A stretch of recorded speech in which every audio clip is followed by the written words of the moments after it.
menyampaikan tajuk syarah perdana Masyarakat Madani Malaysia Satu Gagasan. Maka dengan ini saya mempersilakan pengerusi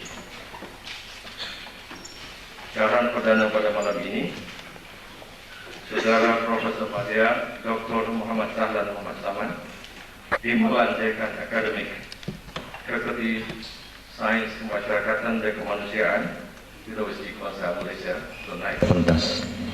Silakan.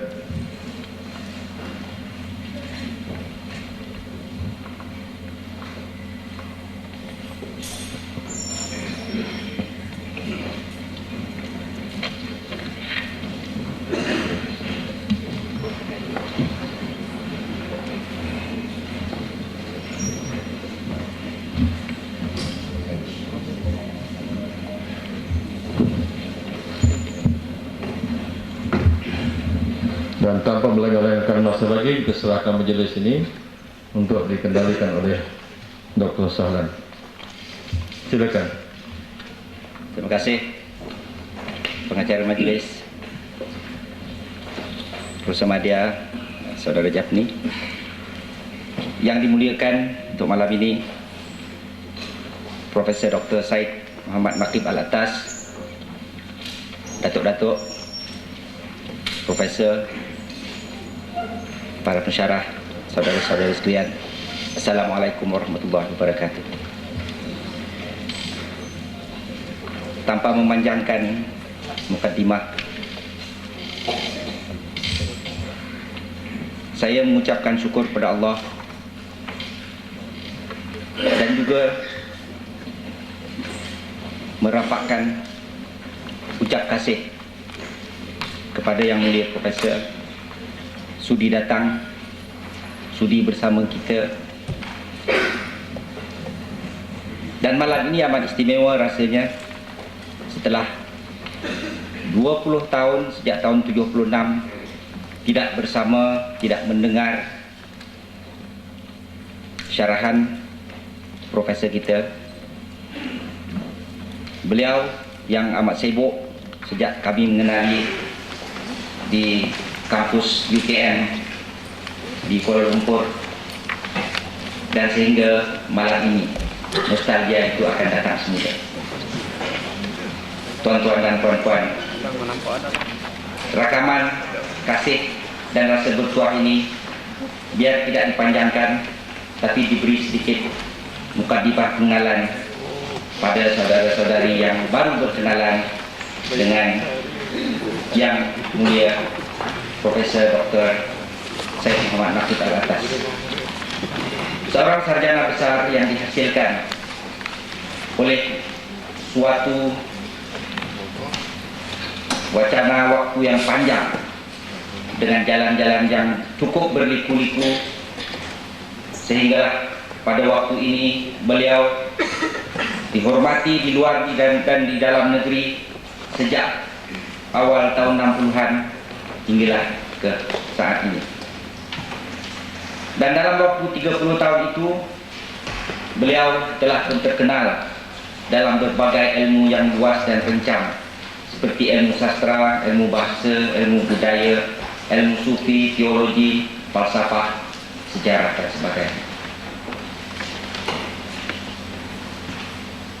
Saya dan beberapa kawan seperti Datuk Fuad yang ada di depan kita pernah menyusuri ilmu di bawah pentadbiran Yang Mulia Profesor sewaktu kami di IDKKM di Jalan Pantai antara 1974-78. Imbas kembali ini sengaja saya sebutkan kerana teringat akan peranan penting tokoh kita ini dalam peristiwa perjuangan pewujudan UKM di hujung dekad tahun 60-an serta pembentukan IDKKM, yaitu Institut Bahasa, Kesusastraan dan Kebudayaan Melayu yang sekarang baru ditukar namanya kepada ASMA. Jasa tokoh kita ini kepada UKM bukan sesuatu yang kecil. Daripada proses penubuhannya, hinggalah pada penyinarannya pada hari ini dikenali di dalam dan di luar negeri, dan UKM telah pun diakui unggul dalam perjuangan memartabatkan bahasa Melayu dalam sistem pendidikan negara. Sebagai memperincikan sumbangan tokoh ini di peringkat antarabangsa, beliau pernah menjadi pengurusi panel Islam Asia Tenggara dalam the 29th Congress of International Orientalists di Paris 1973. Kemudian curah tugas internasional ini seperti yang lainnya saya sebutkan sebagai fellow di Imperial Iranian Academy of Philosophy, ketua konsultan Festival Dunia Islam di London pada dekad 70-an. Juga menjadi profesor pelawat di University Temple 76-77, penyandang pertama kerusi Tun Razak di University Ohio, pengasas International Institute of Islamic Thought ataupun yang kini dikenali sebagai ISTAC yang ada di Kuala Lumpur. Beliau dijadikan pengarah yang pertama hingga kini. Kita lihat kecemerlangan dan kematangan yang beliau lalui pada waktu-waktu yang begitu payah dan panjang. Tetapi beliau bukan saja terkenal dengan retorik, terkenal dengan kekuatan bahasanya berucap di peringkat kebangsaan dan antarabangsa. Beliau juga terkenal dengan buku-buku dan ketajaman tulisan-tulisannya yang tidak perlu saya gariskan di sini. Kehebatan tokoh ini hanya dikenali oleh orang-orang yang kenal saja, orang-orang yang tahu, orang-orang yang mengikuti dan mengiktiraf sumbangan beliau.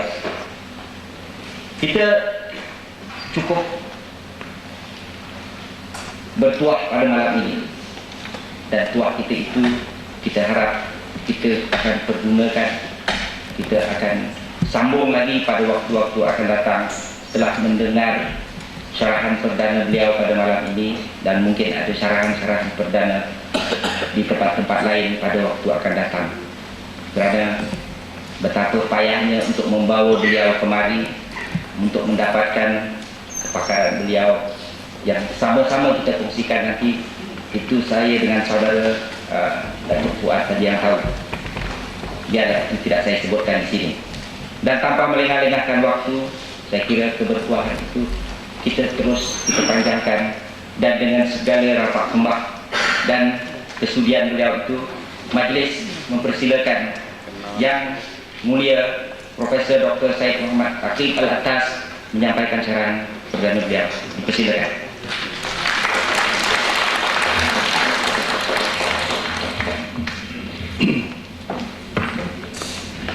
Bismillahirrahmanirrahim.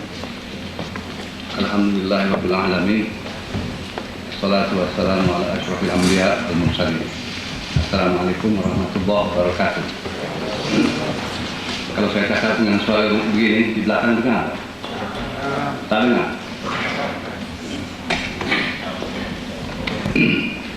Kalau seperti ini,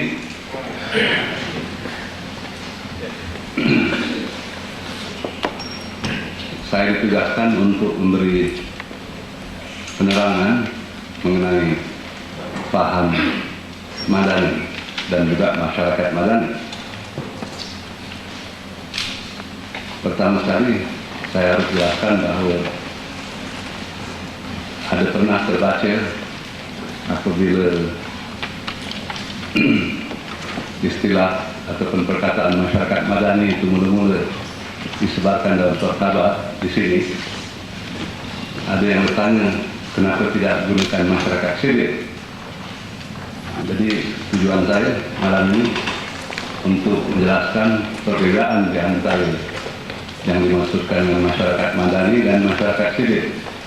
Sebab maksudnya tidak sama, maknanya tidak sama. Bahkan perbedaannya besar dan mendalam, betul. Pertama kali berkenaan dengan Madani ini, akar katanya berasal dari perkataan di, yaitu yang kita maksudkan agama. Dan akar kata agama itu dana, dal alif nun, dan ada pelbagai makna dalam akar kata din itu. Walau bagaimanapun makna-makna ini semua ada terkait dengan, dan juga dia menayangkan satu pahaman yang besar dan juga yang bersepadu maksudnya. Daripada perkataan din itu yang kita maksudkan ini agama, kita dapat juga perkataan Madinah misalnya. Sebab kita harus insaf bahwa tempat yang kemudian digelar Madinah itu sebelum Rasulullah SAW berhijrah ke situ mempunyai nama Yathrib. Apabila baginda pindah ke situ, hijrah ke situ, ditukar namanya dari Madinah. Ini ada makna besar betulnya. Sebab di sini berarti Madinah itu tempat di mana dijamalkan, diamalkan dengan sempurna. Kemudian biasanya tempat yang digelar Madinah itu tentu ada nabinya, ada undang-undang hukum, ada ajaran-ajaran yang benar dan tepat, ada akhlak.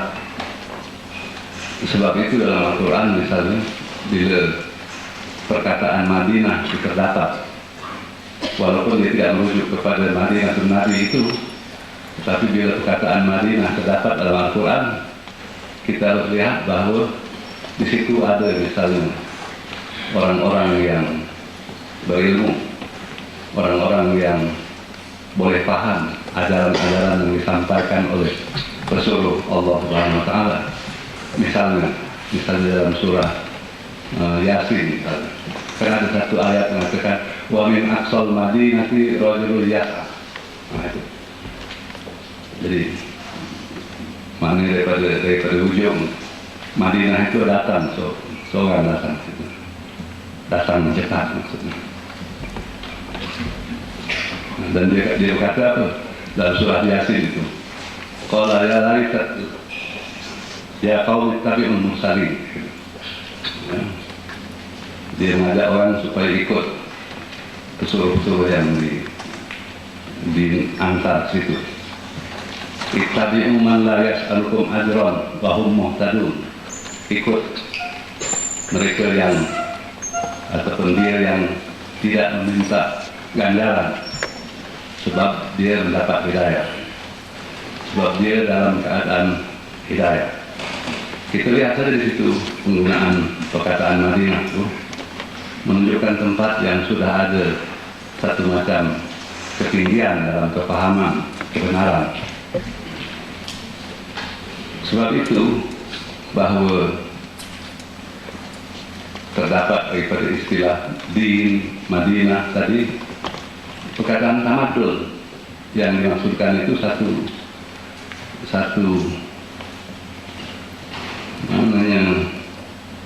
tempat di mana masyarakatnya telah mencapai taraf insaniah yang luhur, dan di mana ada tata susila, hukum dan undang-undang, di mana ada penguasa atau governor yang juga mempunyai hikmah dan melakukan keadilan, di mana kebudayaan sudah luhur. Itu arti tamadul. Dengan arti itu tidak sama maksudnya dengan civilization misalnya. Sebab civil maksudnya itu kota ataupun bandar yang sekuler, maksudnya yang berkait hanya dengan politik, dengan negara dan sistem kenegaraan, itu saja. Tidak ada kait-mengait dengan akhlak dan budi pekerti dan kebudayaan yang luhur. Dan maka tentulah bila kita menulis dalam bahasa Inggris Islamic civilization, maksud kita tamadul, kita beri makna kita sendiri yang berdasarkan kepada istilah-istilah yang terdapat dalam Islam dan juga yang sudah menjadi bahasa kita sendiri. Begitu juga zaman purbakala, walaupun masing-masing itu ada satu macam tamadun, satu macam civilization, tetapi mereka tidak mengaitkan soal-soal akhlak. Kalau sekiranya mereka tidak kaitkan dengan agama, dalam Islam, paham akhlak itu sudah termasuk terangkum dalam agama Islam. Sedangkan misalnya dalam orang-orang Yunani purbakala, misalnya Aristotle menulis satu buku mengenai akhlak, dia bilangnya Nicomachean Ethics. Itu maknanya satu buku yang diaturkan untuk anaknya, Nicomachus, satu macam nasihat. Dan buku itu sangat penting betul bagi mereka, bagi kebudayaan Barat, sebab dia merupakan pengantar kepada apa yang Aristotle akan tulis kemudian, yaitu politik. Jadi maksud Aristotle, sebelum ada politik mesti ada ethics. Berkenaan dengan akhlak tadi, Aristotle sendiri memberitahu bahwa dia mendapat ide-ide itu bukan hanya daripada akal dia sendiri, akan tetapi apa yang disebut sebagai akhlak ini adalah satu perkara yang sudah dipahami dan sudah maksudnya sudah mengambang dalam suasana purbakala. Maknanya berdasar kepada tanzil yang disampaikan oleh Allah Subhanahu wa taala kepada para anbiya yang purbakala dahulu. Bukan dalam Quran ada ayat mengatakan bahwa Allah telah mengutus nabi kepada tiap-tiap bangsa. Jadi ini artinya bahwa paham-paham yang berkaitan dengan akhlak itu asal usulnya daripada agama, bukan daripada akal insani. Dan oleh karena itu, walaupun Aristotle tulis buku akhlak itu, tetapi itu hanya seolah-olah macam teori belaka. Jadi timbul masalah macam mana nak mempraktikkannya. Dia sebut tentang hikmah, wisdom. Dia sebut tentang apa yang dikata courage, yaitu keberanian. Dia sebut tentang apa itu kesederhanaan, mana tidak melebihi atau mengurangi, temperance. Akhirnya dia sebut tentang keadilan, yaitu justice. Tapi ini semua merupakan perkara-perkara yang berat sebetulnya, yang perlu diberi definisi. Tetapi bagaimana hendak melakukan itu semua dalam masyarakat? Bagaimana hendak mempraktikkannya? Sebenarnya tidak ada kaitan tentang itu, tentang apa yang disebut itu akhlak, itu etik, dengan apa yang berlaku dalam masyarakat. Sebabnya karena tidak ada agama. Agama mereka yang mereka anuti itu masih agama purba, masih agama menyembah dewa-dewa dan sebagainya. Jadi oleh karena itu satu masalah, kenapa ajaran-ajaran ahli-ahli falsafah Yunani itu misalnya berkaitan dengan akhlak misalnya, itu tidak diamalkan dalam masyarakat purbakala itu. Masyarakat purbakala bahkan apa yang mereka amalkan berlawanan dengan itu semua. Banyak kajian-kajian modern yang menunjuk bahwa masyarakat purba itu banyak pembohong, banyak suka mencuri, bunuh orang, bohong, tak ada amanah. Sebab itu dewa-dewa mereka pun sebetulnya membayangkan keadaan masyarakat mereka. Kan dewa-dewa yang itu purbakala itu saling berlawan satu dengan lain, berbohong, fitnah, dan sebagainya. Jadi sebabnya sebetulnya menurut paham saya, sebabnya yang tidak dapat mereka jalmakan dalam masyarakat karena apa yang mereka ajar itu bukan agama. Itu termasuk hanya dalam bidang falsafah. Dan falsafah tidak mempunyai dorongan yang kuat ke dalam diri insan untuk melakukan, mengamalkan. Melainkan agama juga yang dapat memberi dorongan seperti itu. Jadi sebab Aristotle dan lain-lain, Plato dan lain-lain falsafah Yunani purbakala itu, teori-teori mereka kan macam teori saja, praktis lain. Yang saya gani sekarang misalnya masih banyak di antara kita yang sudah lupa tentang arti agama dalam kehidupan mereka, yang telah lupa tentang apa Islam itu, walaupun mereka mengaku mereka Muslim, yang masih soal berkenaan dengan macam mana teori dan praktis seolah-olah satu masalah besar. Ya. Bagaimana mempraktikkan itu makanya ini menunjukkan mereka sudah banyak tidak paham cara-cara Islam dan sudah lebih tebal dalam kepahaman cara-cara Barat, cara-cara orang Barat. Sebab mereka yang betul berdasar pada falsafah, tak ada dorongan. Kalau orang yang paham dan tahu dengan mendalam tentang agamanya, tidak akan timbul bagi dia bagaimana mengamalkan perkara-perkara akhlakiah itu.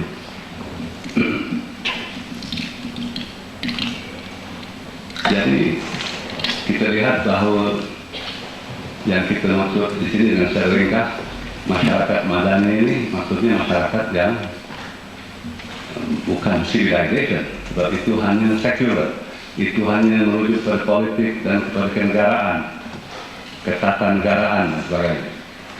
Yang kita maksudkan ini yaitu yang berdasar kepada sesuatu yang lebih mendalam, kepada agama,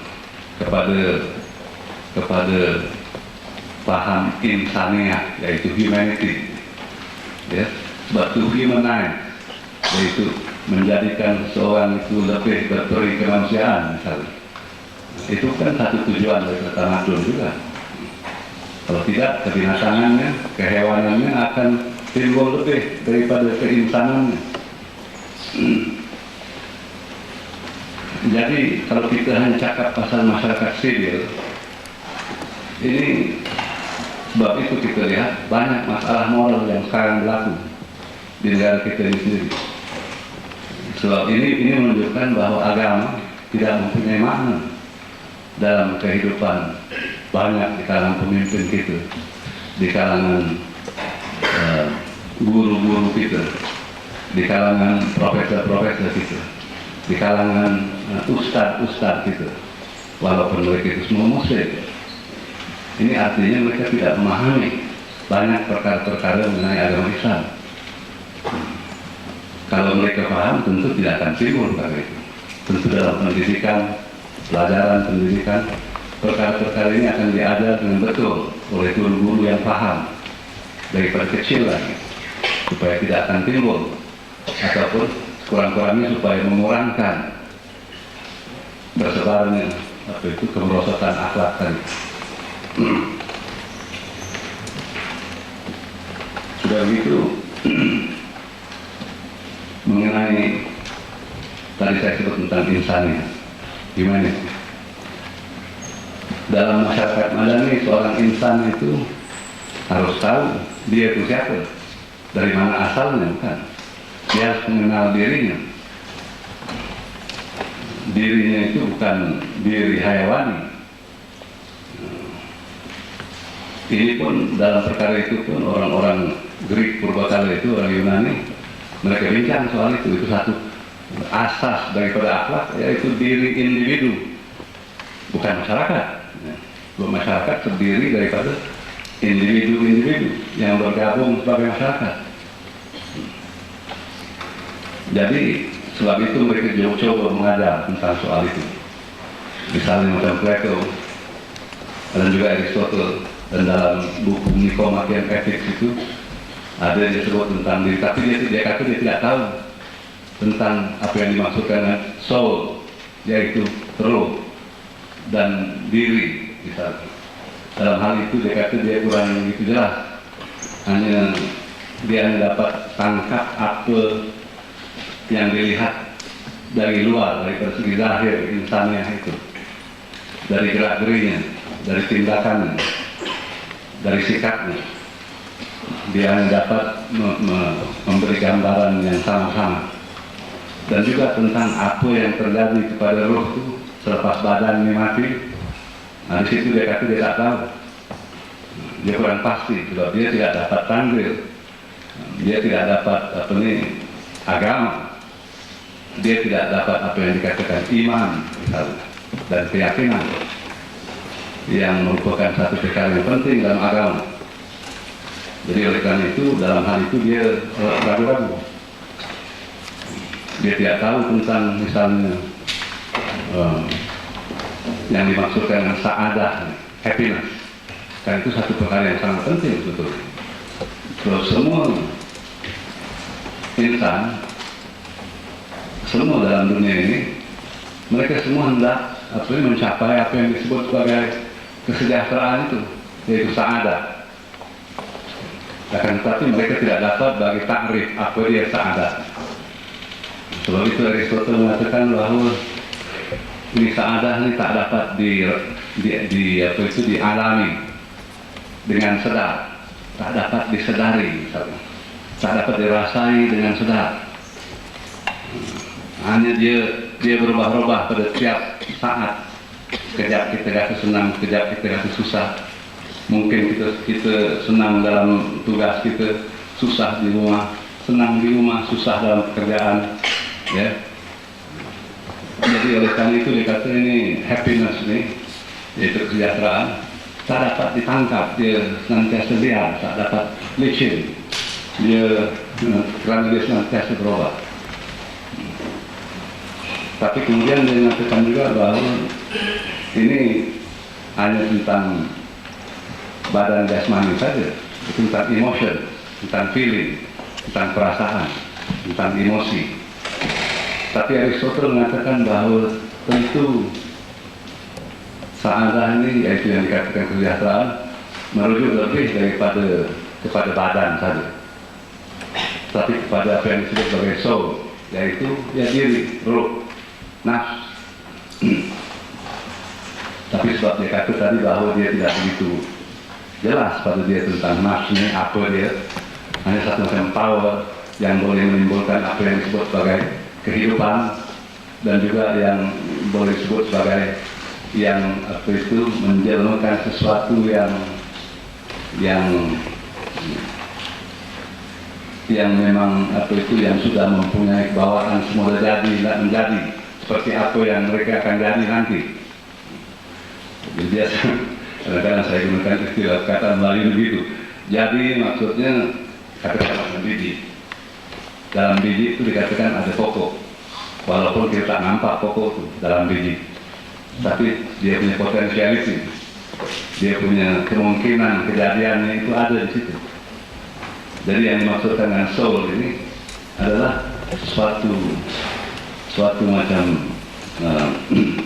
suatu hakikat yang menjadikan benda yang harus jadi, yang menjadikan daripada potensi jadi actuality, jadi kenyataan.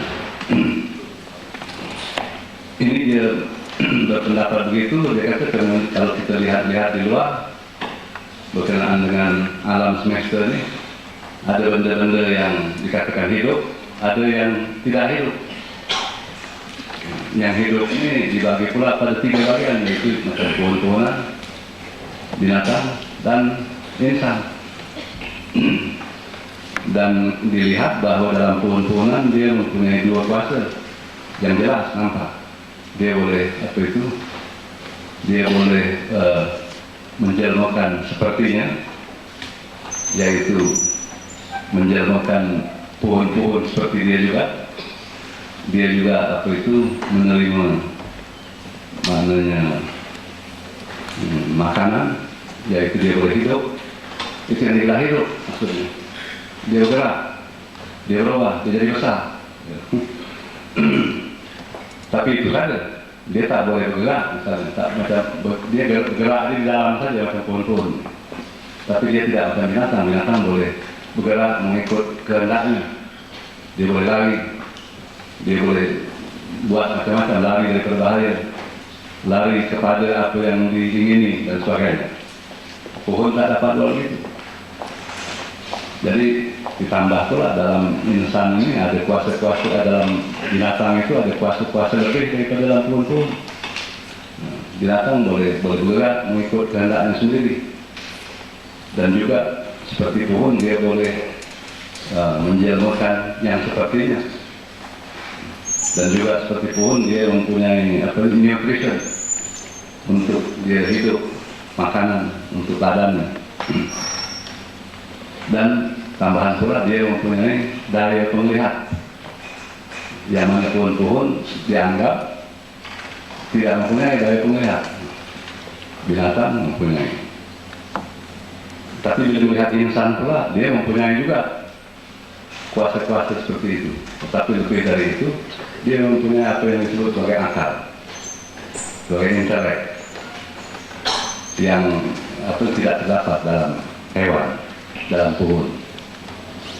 Dan intelek inilah yang sebetulnya ada berkaitan rapat dengan yang dikatakan sebagai ruh tadi, yang dikatakan nafs dan diri.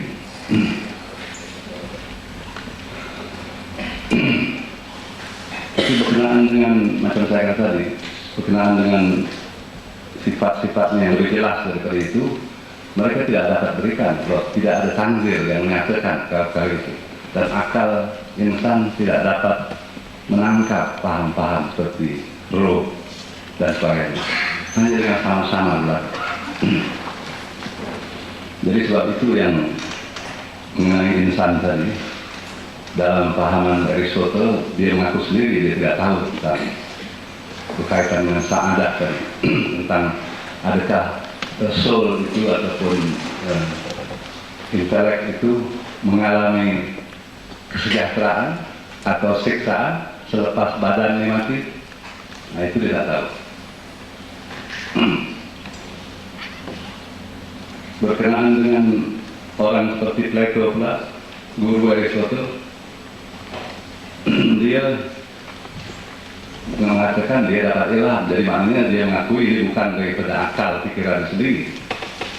Sebab dia kedua-dua ahli falsafah ini banyak belajar di Timur, ya ke Mesir, ke tempat-tempat di Timur Tengah, yang mana sudah ada tanzil-tanzil daripada nabi-nabi yang dahulu puluh kali. Jadi tentu ajaran-ajaran itu ada masuk juga ke dalam pahaman mereka. Hanya mereka coba mengklasifikasikan, coba menguraikan dengan cara yang dikatakan rasional, yang boleh diterima oleh akal hayawani tadi. Dan berkenaan Plato pula, dia mengatakan bahwa tentu ini diri insan ini, apa yang dikatakan macam conscience, yaitu satu macam perasaan, dulu-dulu tentu dia di satu keadaan seolah-olah dia teringat sesuatu yang telah berlaku dahulu ketika insan ini belum wujud lagi dalam dunia ini. Jadi the doctrine of reminiscence misalnya. Jadi maknanya diri-diri insan ini mempunyai satu macam peringatan tentang sesuatu yang telah berlaku, tapi tidak jelas sama apa dia yang diingati. Tidak jelas. Hanya ini jelas dalam Al-Quran.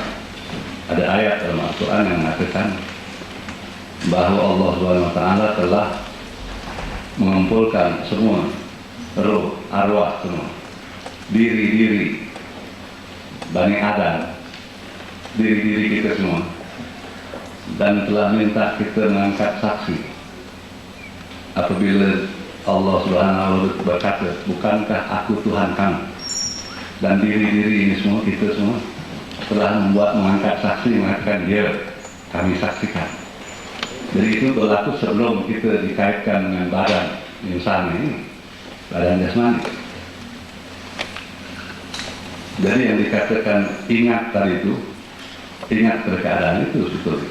Jadi tiap-tiap insan telah membuat satu macam perjanjian sebetulnya dengan Allah Subhanahu wa taala, menerimanya sebagai Tuhan yang sebenar.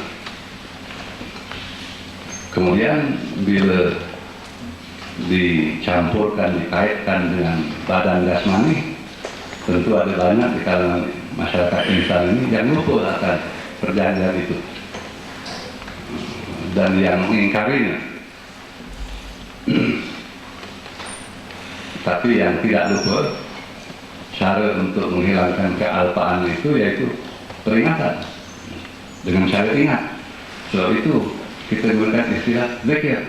Zikir itu artinya mengingat, to remember. Dan dalam Quran sering dikata la tansa, jangan lupa. Itu yang dimaksudkan jangan lupa itu jangan lupa tentang perjanjian yang telah dibuat.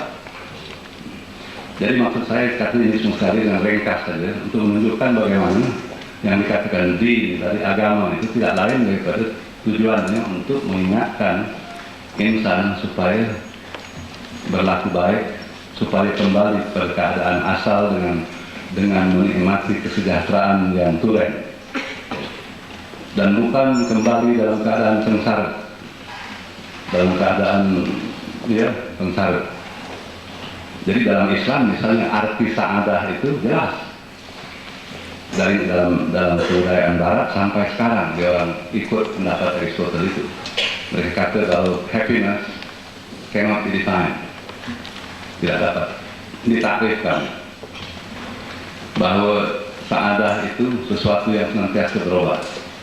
Dan oleh karena itu mungkin tak dapat kita mengaku bahwa kita ini happy. Maknanya kehidupan ini happy, melainkan kalau kita sudah mati kelak. Kalau kita sudah mati, mungkin ada orang lain yang masih hidup boleh memberi pendapat kita ini happy atau tidak dalam kehidupan kita. Apa guna tahu kita happy atau tidak kalau kita sudah mati? Kita mau tahu di sini. Kita mau mencapainya di sini, bukan kan? Di sana sudah tentu juga kita mau, tapi di sini mesti mencari. Sebab itu dalam Islam happiness ini bukan berdasar kepada diri jasmani, bukan yang dimaksudkan to feeling and emotion. Itu salah mereka pada paham itu.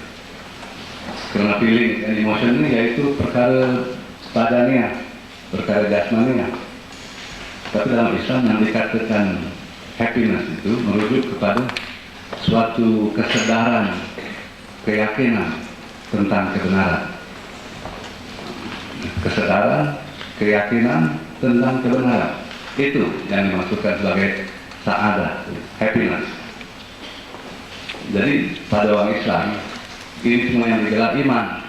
Iman yang benar, yang tidak dicampur dengan kekeliruan.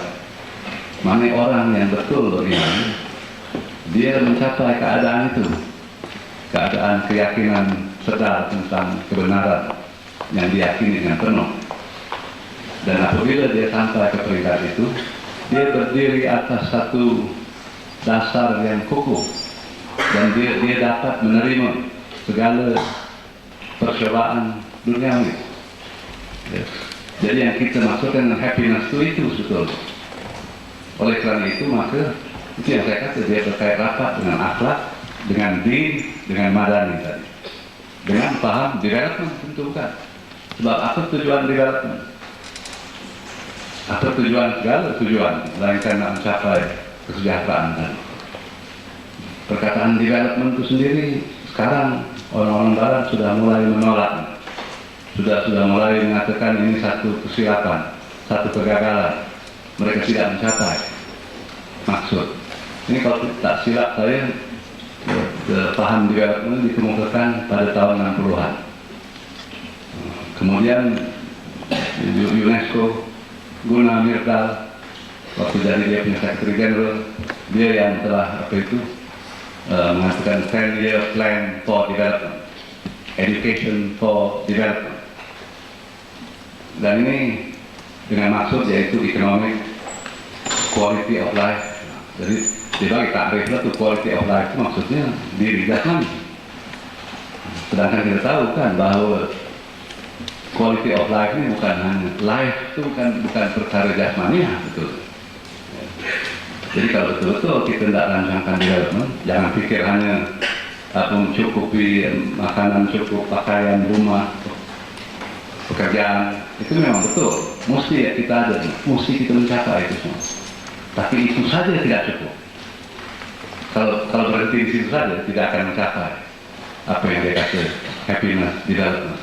Kalau bila kita tanya dengan dia, bagaimana di Sweden? Di situ sudah mencapai welfare state. Di situ tak ada pengangguran, tak ada unemployment. Di situ orang semua bebas, kalau nak obat macam-macam, apa suka hati boleh. Nak kahwin di dalam gereja, di luar, di atas udara, di mana-mana, boleh. Nak kahwin sambil loncat dengan payung apa itu boleh buat. Ya, tapi kenapa di Sweden yang paling banyak orang bunuh diri, apalagi yang muda-muda?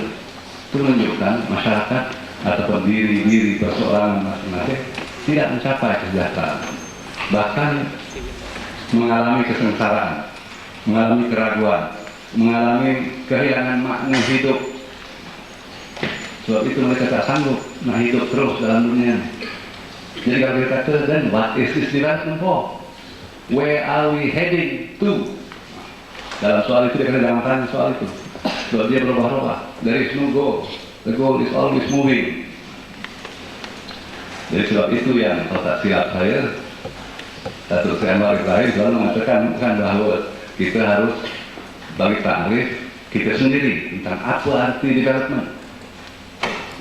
Masyarakat Malaysia yang berbilang bangsa ini dan juga yang beragama sebetulnya, baik pun yang Muslim maupun yang lain, kita setuju dalam perkara itu. Dalam perkara bahawa yang dikatakan kesejahteraan itu bukan semata-mata kebendaan belaka.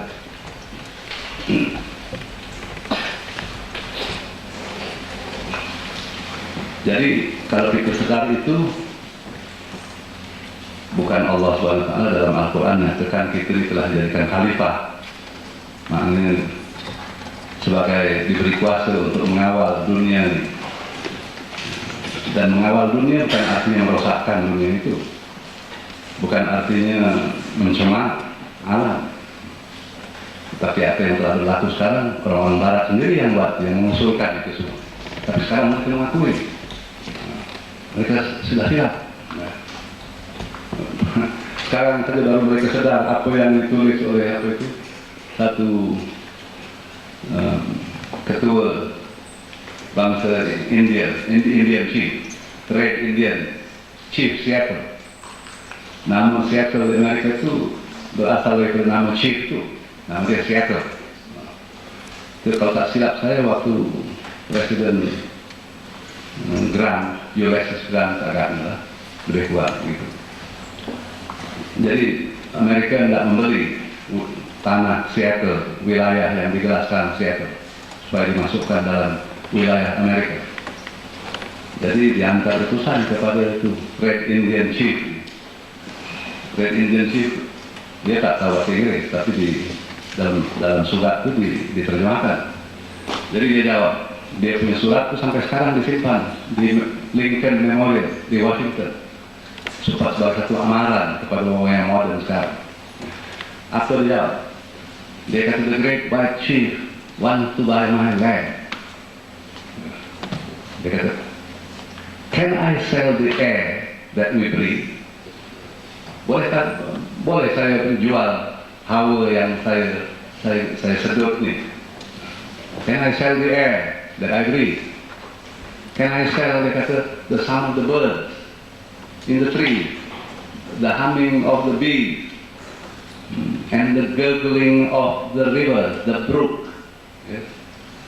Can I sell this grass, this grassland? This is my mother's hair, dia kata, that I look very carefully and comb every day, and it brings all kinds of produce. Can I sell this? Yes. No, but then he said, I am only a savage. The great white chief is a civilized man. Dan itu dia kata, but you see, dia kata, the great white chief sent people in this iron horse, yaitu kereta api. and they shoot the bison. The bison, they shoot hundreds of them. They only shoot the bison for food, but they shoot for fun. But of course, I'm only a savage. The great white chief is a civilized man. Ya, dari itu dia cakap pasal environment, pasal itu. Kita pun patut mengambil tawaran dari situ kan. Sebab sekarang banyak di kalangan kita ini yang sedang buat macam itu.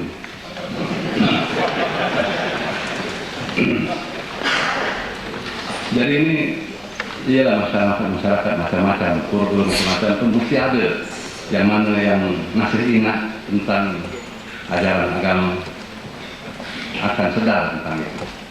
Agama bukan berarti duduk bertekun begitu dan melupakan dunia, pakai kekayaan ke gimana atau pakai, bukan begitu. Satu cara hidup, apalagi bagi orang Islam yang lengkap. Kita tidak boleh meninggalkan dunia ini, karena dunia ini dalam Al-Quran disebut sebagai ayat, dan ayat artinya seolah-olah macam kata-kata yang harus dibaca dan dipahami. Dan maknanya ilmu sains dan lain-lain ilmu itu mustahab, bukan ilmu mustahab. Ini seolah-olah kita hendak menguraikan ayat-ayat alam tabi ini. Sebab ayat alam tabi ini macam buku besar, buku apa itu, buku tanjil juga. Hanya bedanya dengan Al-Quran misalnya, yaitu Al-Quran itu bukan makhluk, sedangkan alam ini makhluk. Tapi kedua-duanya seolah macam tanjil juga. Ayat-ayat Al-Quran pun adalah ayat, tapi alam ini pun adalah ayat dalam Al-Quran. Jadi tugas kita bukan melarikan diri daripada ayat-ayat itu, bahkan kita mendampinginya, memahaminya, menghormatinya, membacanya, dan sehingga itu yang dimaksudkan dengan ilmu, semua sains. Dan kita harus mencapainya dengan saksama, dengan sempurna juga, dan harus memahami maknanya masing-masing, supaya dapat kita untuk kegunaan kita, supaya kita dapat gunakan dengan betul. Jadi begitu juga dengan soal ilmu saya sebutkan. Sedangkan apabila kita kata civil society, itu sudah berkait dengan state.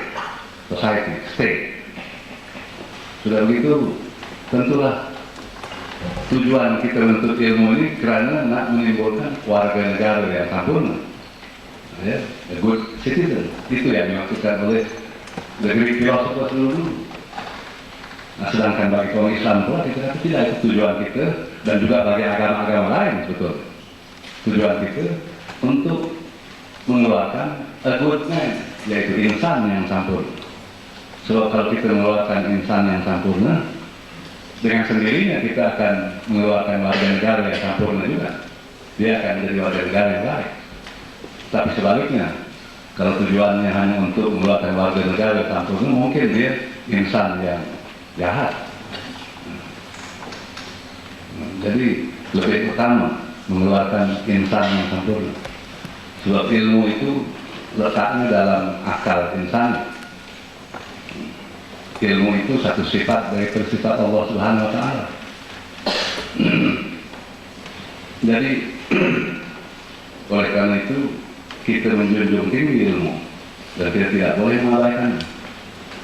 Tapi dalam hal itu kita tidak boleh lupa untuk menggunakan ilmu itu dengan betul, untuk memiliki tafsiran yang betul, dan bukan untuk menimbulkan syak dan was-was, ataupun menimbulkan huru-hara, ataupun menimbulkan pencemaran dan kerosakan alam tadi. So, itu bukan ilmu yang membuat begitu. Itu kejahilan. Dan mereka mengakui bahwa banyak yang berlaku sekarang ini karena mereka tidak sadar, tidak dapat diramalkan apa yang akan berlaku apabila mereka membuat penemuan sains misalnya. Kadang-kadang tidak dapat diramalkan apa yang akan berlaku, misalnya 100 tahun dari sekarang, 10 tahun dari sekarang. Mungkin apa yang berlaku nanti sesuatu yang buruk dan sudah terlambat, sudah banyak kerusakan berlaku. Begitu juga soal ilmu tadi, ini berarti bahwa tentu bila kita sebut ilmu tadi dan kita hormati ilmu, ini berarti bahwa mesti menghormati juga otoriti ataupun kewibawaan yang berdasarkan pada ilmu. Yang dimaksud dengan Al-Quran itu Atiiullah wa Rasuluhu ulil amri minkum, itu artinya kita harus ikut perintah Allah, ikut nabinya, pesuruhnya, dan juga mereka yang diletak dalam keadaan berkuasa terhadap masyarakat itu. Dan dalam keadaan berkuasa itu kan maksudnya hanya orang-orang dalam pemerintah atau kerajaan. Itu artinya juga yang mempunyai ilmu. Sebab kuasa akhirnya letak pada ilmu, bukan pada kekayaan, bukan pada perkara-perkara yang sudah pun tahu maksudnya. Dia letaknya sebenarnya pada ilmu. Tapi kalau sekarang kita lihat dalam masyarakat kita banyak sudah mengabaikan, sudah tidak menerima kewibawaan yang berdasar pada ilmu. Sudah menerima hanya kewibawaan yang palsu sebetulnya. Macam mana yang misalnya yang tak ada ilmu mengenai bahasa, dia berucap tentang bahasa yang silap, salah, dan orang semua ikut. Dan bila dikatakan ini salah, tak mau dengar. Jadi artinya tidak menerima otoriti dalam soal itu. Jadi kalau misalnya demikian, macam mana kita menerima otoritinya? Ya. Begitu juga dalam hal-hal lain. Otoriti ataupun kewibawaan bukan letak dalam masyarakat. Dalam Quran dikatakan dalam hal ilmu, masyarakat tidak ada kuasa di situ. Masyarakat tugasnya ialah mengikut. Hanya dalam soal politik, dalam soal-soal pemilihan, musyawarah dan sebagainya, di situ masyarakat mempunyai hak. Tetapi dalam soal ilmu tidak ada democratization. Sebab ini bukan satu perkara yang boleh diajar dalam sistem pelajaran. Sebab masing-masing insan mempunyai kebolehan akal yang tidak sama, kebolehan rohaniah juga yang tidak sama. Jadi masing-masing ada yang mempunyai kelebihan dalam soal itu. Jadi sebab itu ditugaskan bahwa masyarakat harus ikut. Wa ulil amri minkum, ya, harus ikut. Sebab itu dalam Al-Quran juga disebut tentang ulul ilm, tentang ulul absar, tentang ulul albab. Menunjukkan bahwa ada yang mempunyai ilmu, ada yang mempunyai ilmu sains dan sebagainya, ada yang mempunyai ilmu yang lebih mendalam. Dia dapat telus pandangan dia itu pada hal batin, dan ada yang mempunyai intelek yang lebih sadar. Jadi itu yang Al-Quran kata, orang ikut. Orang yang berilmu ini paham. Sedangkan orang awam, misalnya awam maksud masyarakat yang secara awam itu, dan Al-Quran mengatakan bahwa masyarakat sebetulnya yang kebanyakan tidak mempunyai ilmu. Ya, wa aktsarun la ya'lamun. Maknanya kebanyakan insan tidak tahu, tidak punya ilmu. Ya'lamuna zahiran min hayatid dunya. Mereka hanya tahu tentang yang zahir mengenai kehidupan duniawi. Wa hum 'anil akhirati hum ghafilun. Tapi mereka tentang yang akan datang kelak, mereka cuai, mereka abaikan, mereka tak pedulikan. Jadi dibagi amalan, ibadat tabi'una, ya. Kalau kamu ikut mereka, yudilluka sabilillah, mereka akan menyesatkan kamu di perjalanan Allah. Jadi itu kita mengatakan ini bukan tujuan kita masyarakat tidak penting, tapi untuk menangkis banyak pahaman yang sekarang sedang disebarkan oleh orang muslim sendiri, seolah-olah masyarakat itu macam dewa, harus diperdewakan, dan individu dilupakan. Padahal semua akhlak Padahal masyarakat madani yang disebut tadi itu berasal dari individu juga sampai sekarang. Mau tak mau di Eropa sekalipun, dia mengeluarkan paham-paham baru, dia mengeluarkan ide-ide, itu semua individu, bukan masyarakat. Jadi dan kita dalam Islam tidak membuat perbedaan di antara individu dan masyarakat, dualisme gitu. Seperti yang orang buat objektif subjektif, individual society. Jadi apalagi golongan ilmu kemasyarakatan, mereka yang mengajarkan ajaran-ajaran seperti ini. Mereka tidak sadar bahwa dalam Islam tidak ada penduaan macam itu. Individu pun macam masyarakat, masyarakat pun individu. Sebab apa? Sebab tadi ayat yang mula-mula saya sebut itu mengenai apa itu diri-diri rohani yang telah dihadapkan di hadapan Allah SWT buat perjanjian, membuat kontrak yang dibuat itu bukan social contract. Ya. Di situ dikatakan alas birok itu, bukankah aku Tuhan kamu? Perkataanku merujuk kepada yang jamak, yang banyak. Tetapi maknanya Allah tujukan perjanjian itu kepada keseluruhan, apa itu diri-diri dan juga kepada tiap diri. Jadi oleh karena itu masyarakat yang dimaksudkan masyarakat madani ini tidak buat perbedaan di antara diri dan masyarakat, diri perseorangan, ya, sebab kedua-duanya itu sudah membuat perjanjian yang sama. Ya. Jadi oleh karena demikian ajaran-ajaran yang kita maksudkan ini juga terdapat dalam agama-agama lain. Ada perbedaan di sana sini, tetapi mereka tidak setuju dengan maksud kita tentang masyarakat tadi. Mungkin kita ada perbedaan di antara hal-hal ketuhanan, ibadah dan sebagainya. Perbedaan itu harus tetap ada, tidak dapat dihapuskan, dan bukan tujuan menghapuskan, bahkan tak boleh menghapuskan. Tetapi ada juga keselarasan dalam beberapa perkara. Ada juga selari misalnya dalam beberapa perkara. Dalam hal itu kita mesti gunakan, apalagi masyarakat majmuk macam di Malaysia ini. Misalnya dalam soal keadilan, masing-masing bagi macam-macam tarif.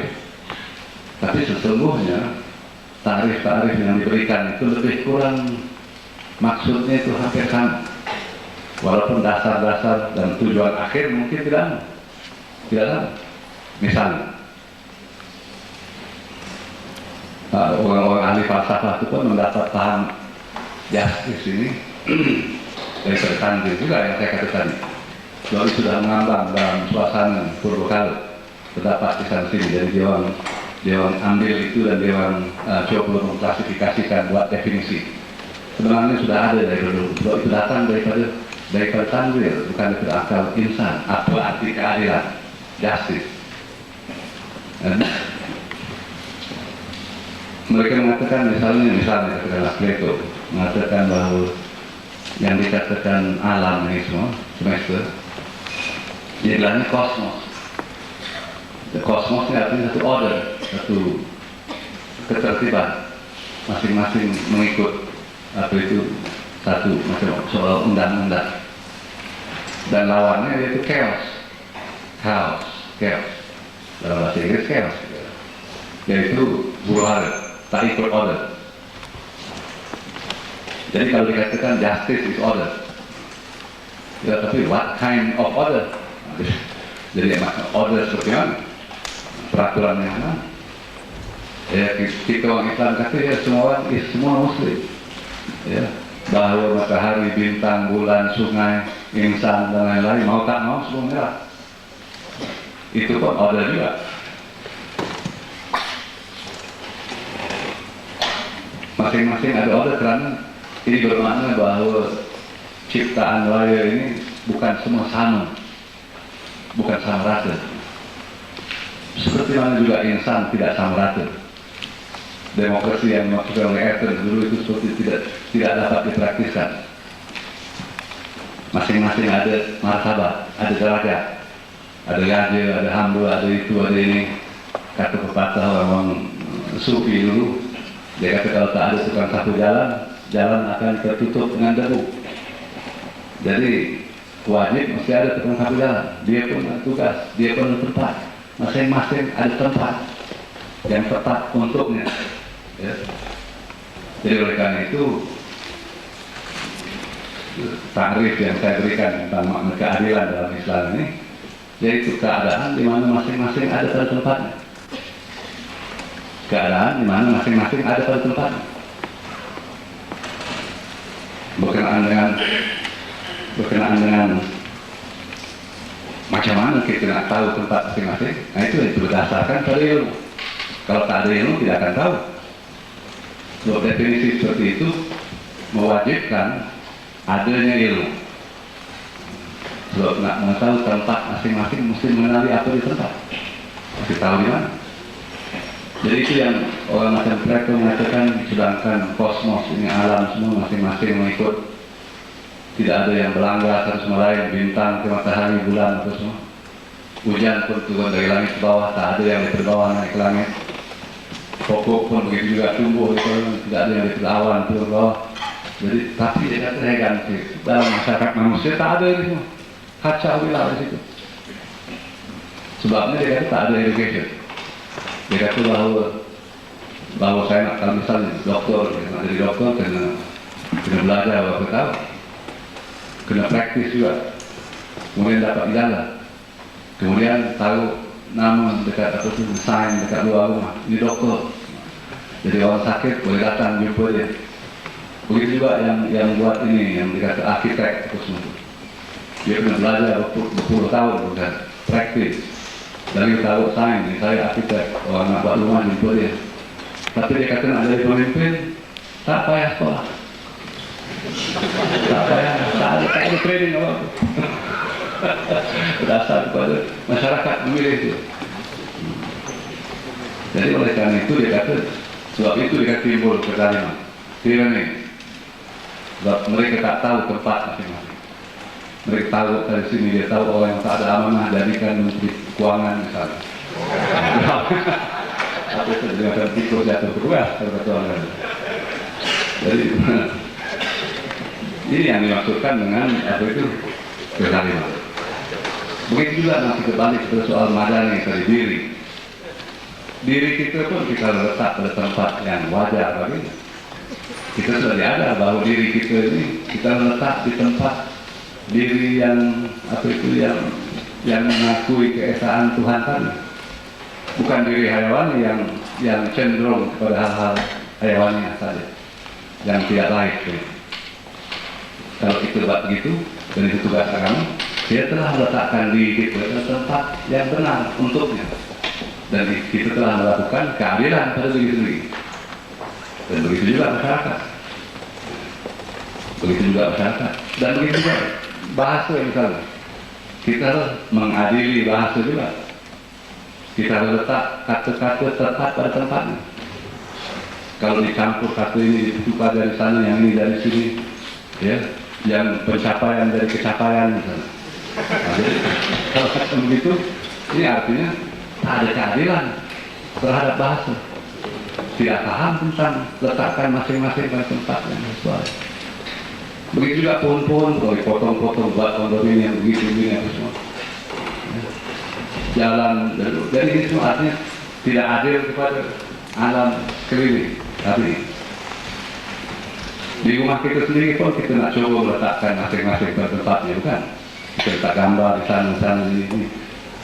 Jarang ada orang yang meletak dengan mangkuk tempat tidur. Sebab dia tahu itu bukan tempat dengan mangkuk. Orang Sakai dan Dayak pun mungkin dia tahu meletakkan dia punya alat perakas dia itu ada tempatnya. Dia tidak longgokkan semua dalam tempat. Jadi itu artinya masing-masing manusia paham. Masing-masing ada tempat yang wajar bagi dia. Dan apabila kita rasa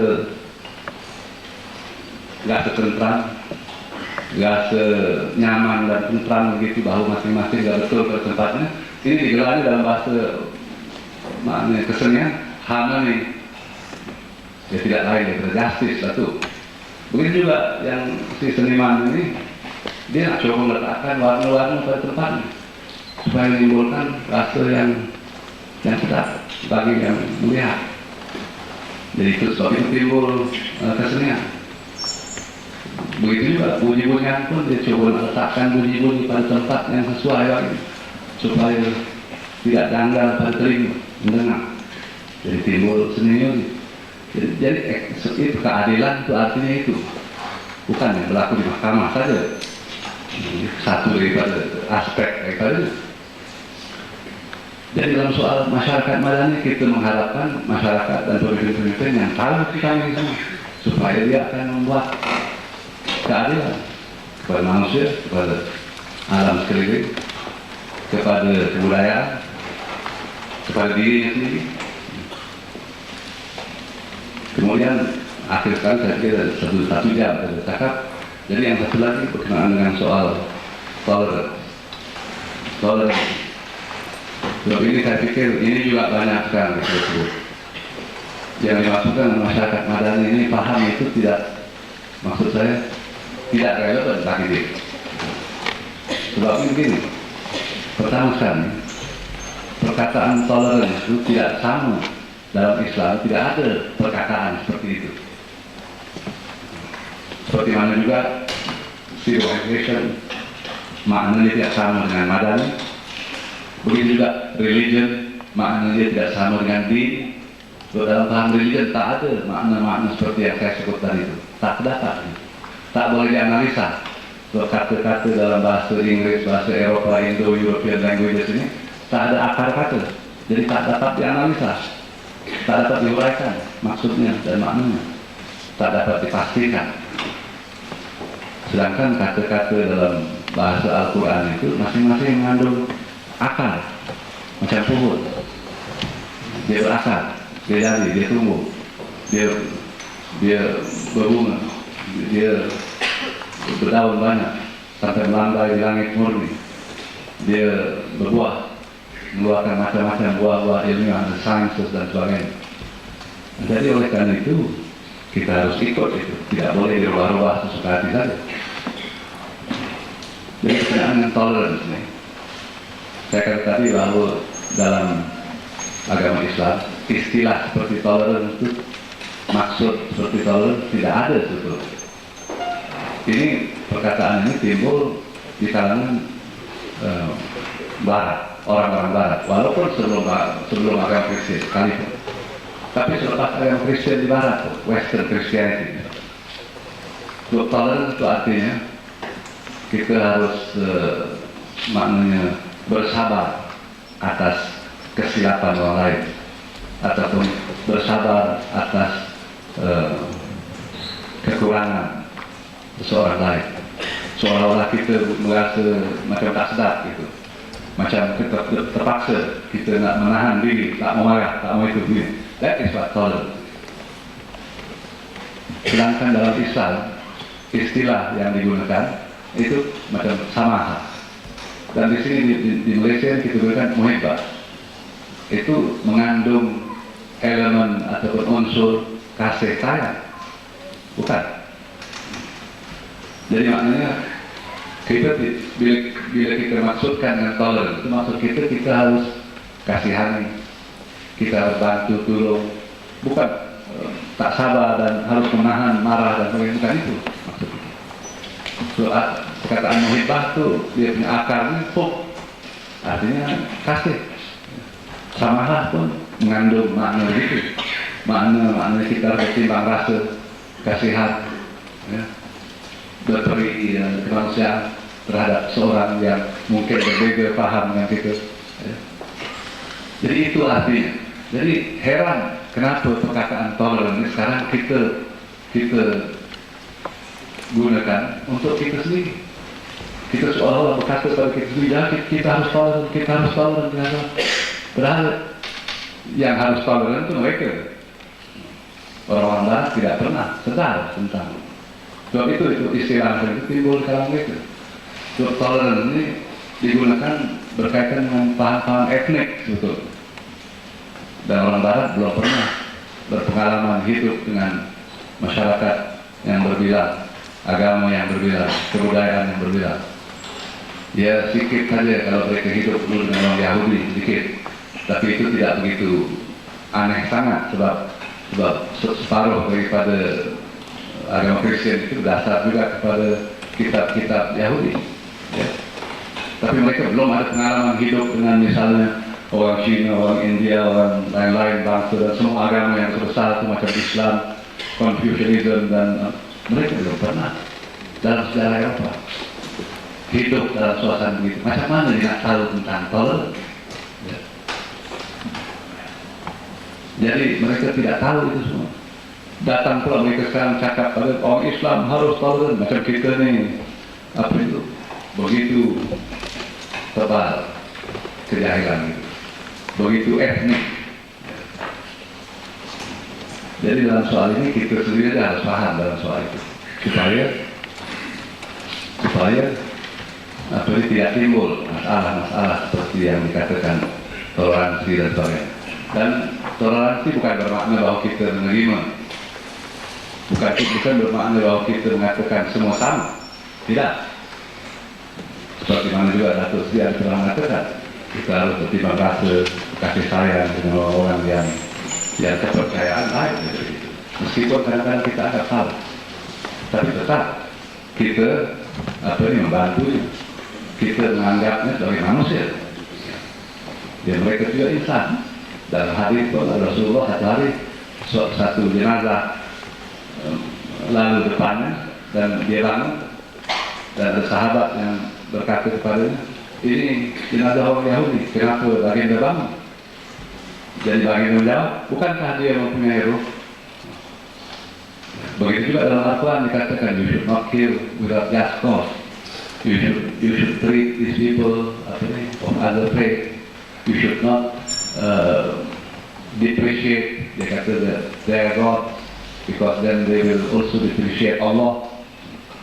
Jadi ini semua sekali, dan juga ada sebagian daripada orang-orang yang tidak percaya pada agama Islam yang dikira ahli kitab itu, yang dhimmi, yang dikehendaki bahwa orang Islam beri special privilege ya, kepada mereka.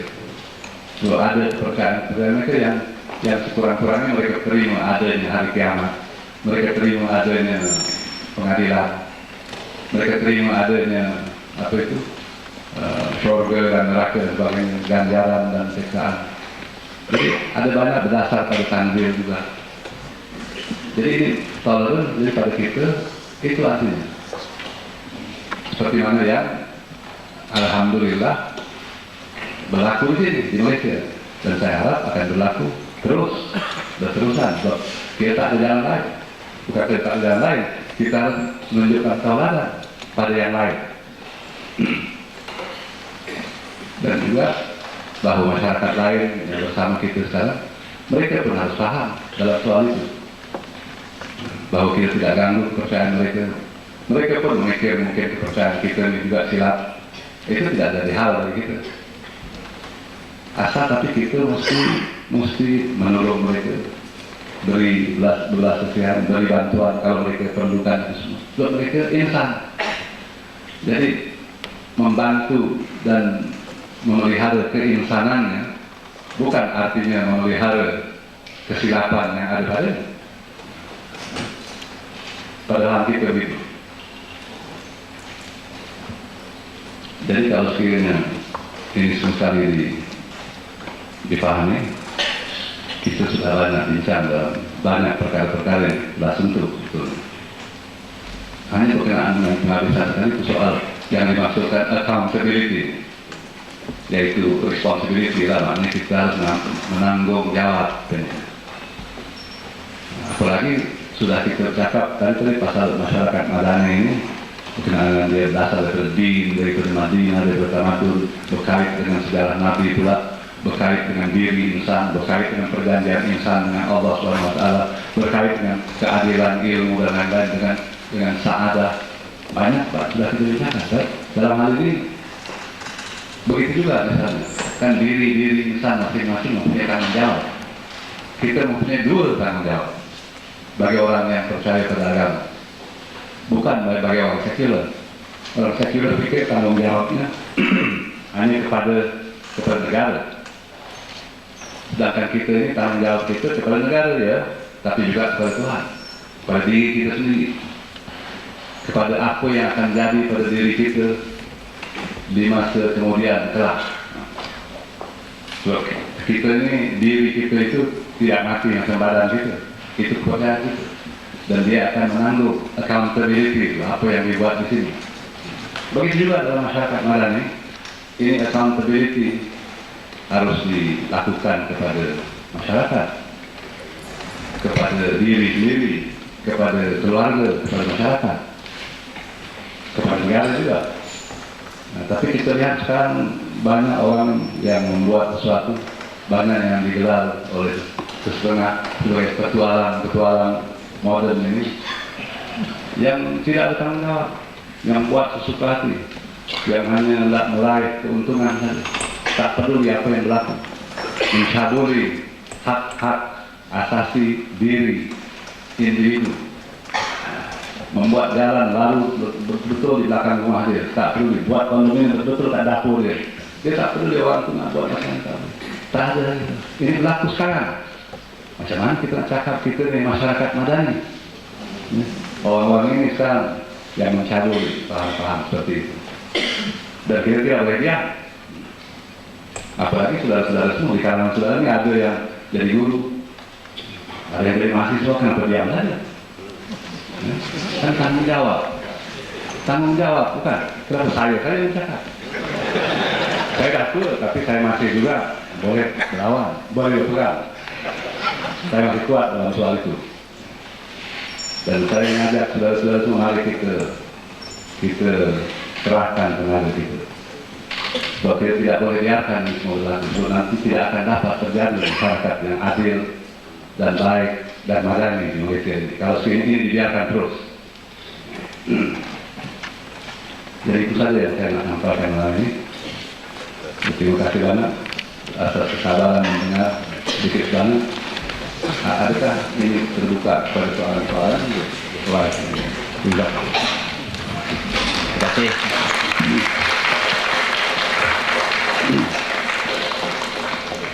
Terima kasih Profesor.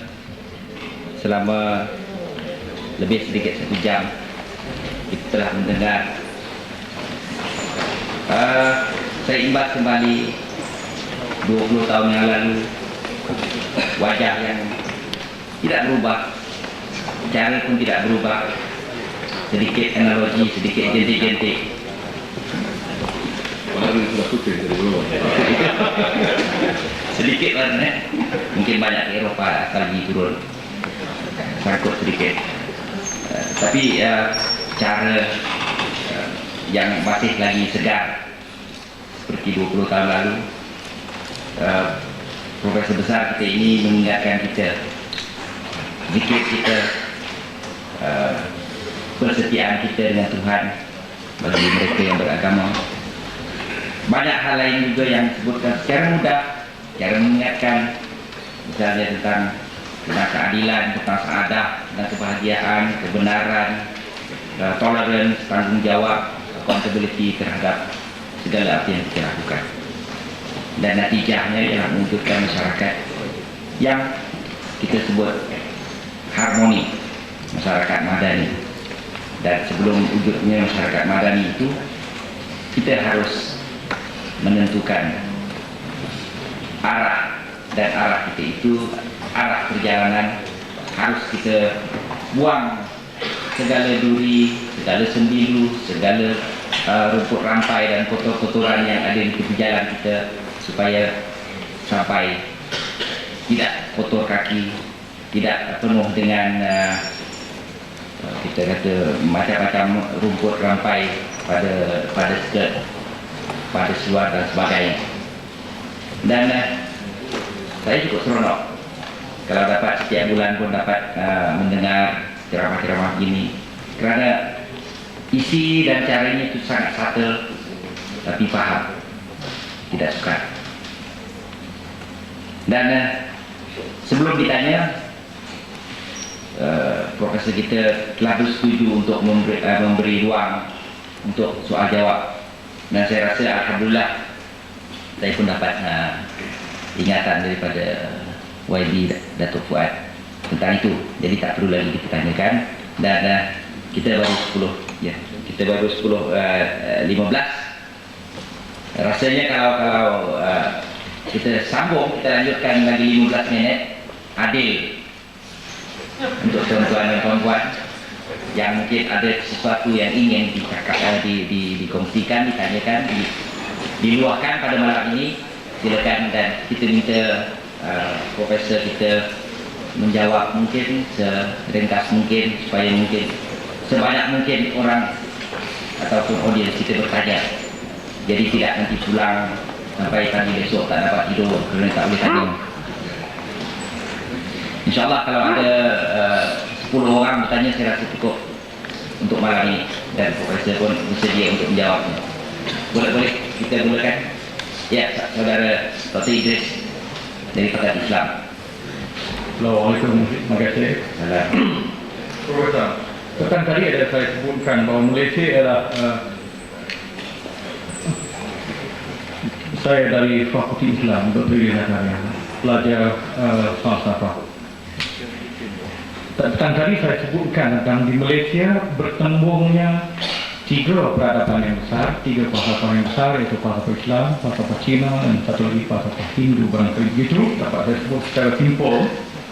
Soalan saya, untuk mewujudkan masyarakat madani seperti yang diceramahkan ini, apakah mungkin kita menyaring unsur-unsur terbaik dalam 3 peradaban besar itu untuk diadun menjadi satu ideologi nasional, atau kita ketepikan yang lain, hanya mengemukakan pandangan masyarakat madani dari konteks yang dibicarakan malam ini? Apakah kita mau adun sekali begitu, atau kita pisahkan, sisihkan? Terima kasih.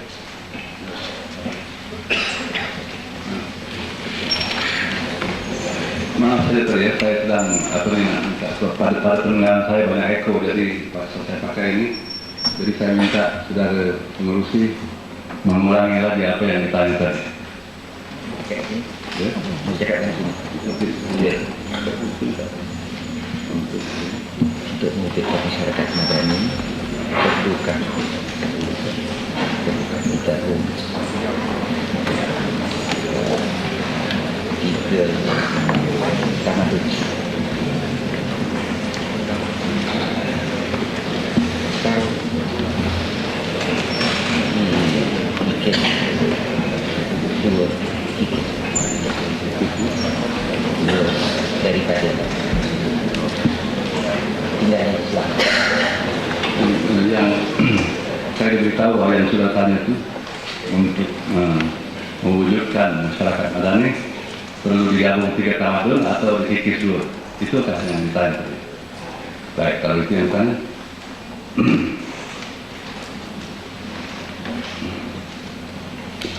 Soal penggabungan tamadun itu barangkali kita tidak dapat gunakan istilah menggabungkan.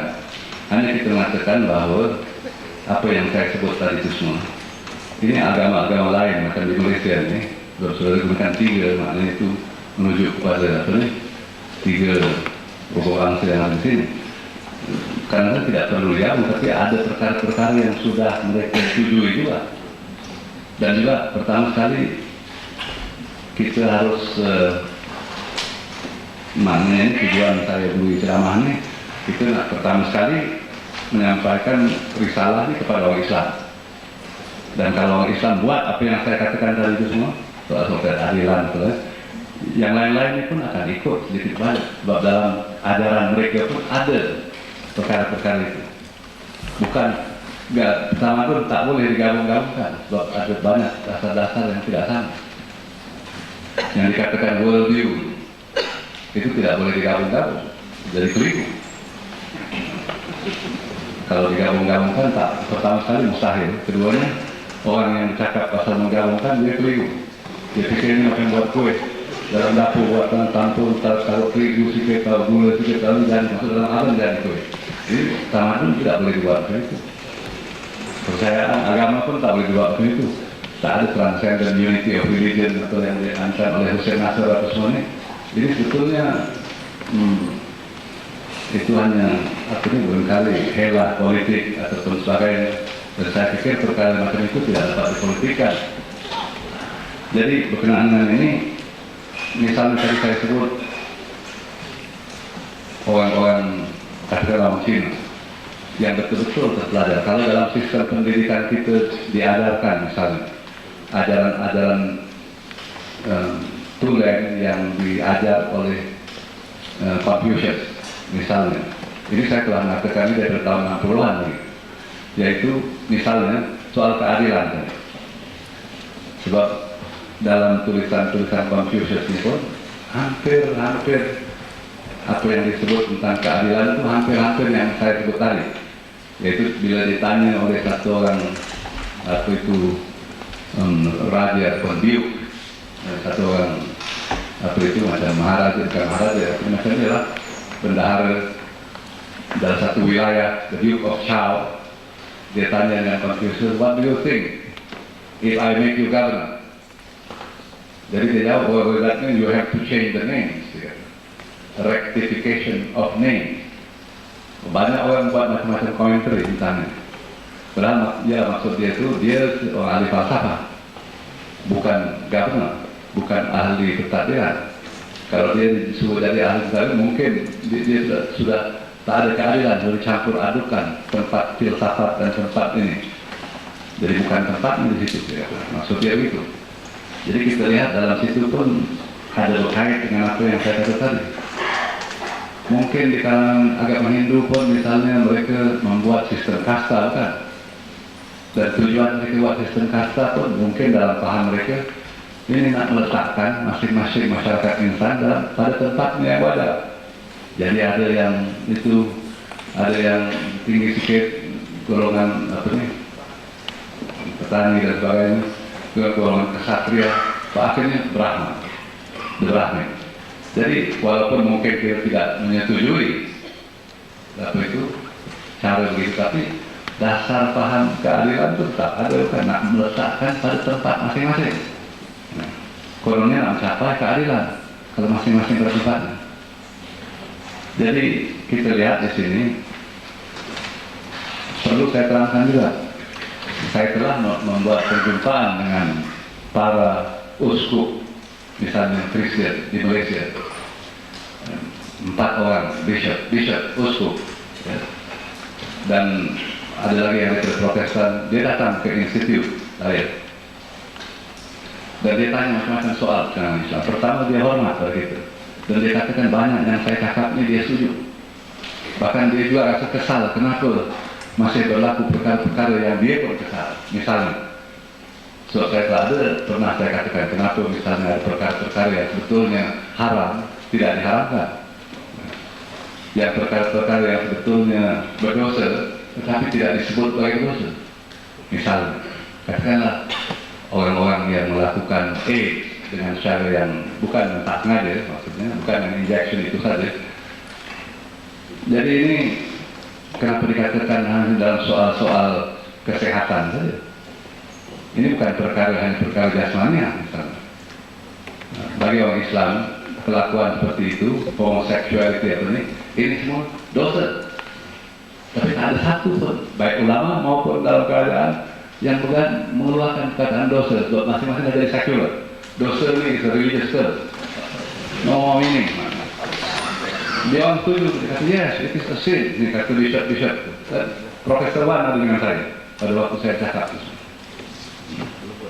Dia kata betul, this is a sin. Why don't we say it's a sin? Because in that way we are making younger people realize, understand. But if to say only, well, look after your health, or have one partner, or use condom, that means you are encouraging the continuation of that kind of thing. Betul tak? Kita seolah-olah menganjurkan supaya itu terus berlaku. Begitu juga misalnya, kenapa dadah digelar najis? Itu kan najis, itu haram. Dadah is worse than alcohol. Jadi, how can you say alkohol haram itu tidak haram, itu najis. Najis boleh disertu, bukan? Boleh dihilangkan. Najis bukan dosa, tapi haram kan? Jadi ini artinya kita sudah gradually dari dari sekuler sudah bukan lagi menanggap paham worldview yang dimaksudkan oleh agama. Jadi sebab itu kita mengatakan pada mereka ya kita pun mengeluh melihat ini semua sekali.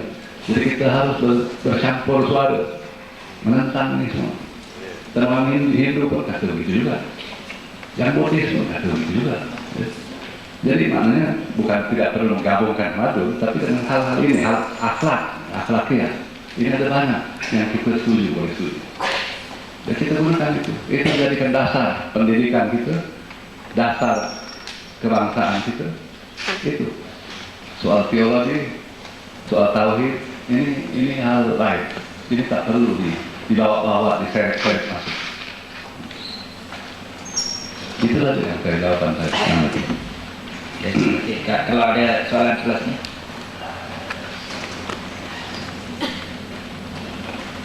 Sebelah sana ada, silakan. Kalau tak silap saya saudara Nurudin ya. Nurudin.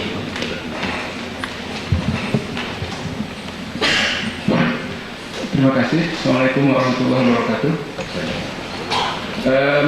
Saya sangat tertarik dengan semua paparan Profesor, dan di sini saya mendapat satu kesimpulan bahwa begitu nampak antara Dasolen dan desain itu begitu ada jurang.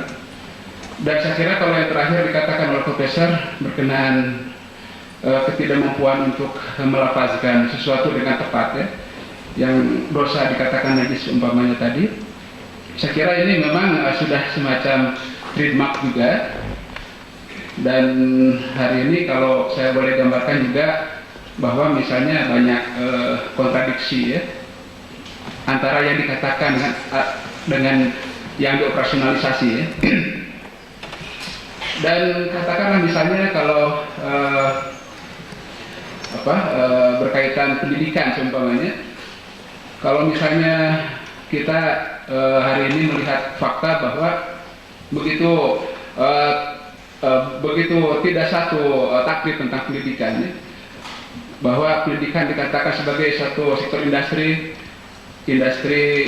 sebagaimana yang berlaku dalam dunia factory itu, satupun statement dari kalangan academician tidak ada satu yang memberi alternatif ya.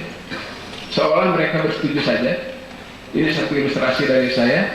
Jadi oleh karena itu saya ingin mengetahui solution dari Profesor, bagaimana cara terbaik untuk menangani budaya contradiction ini yang terus-terus berlaku.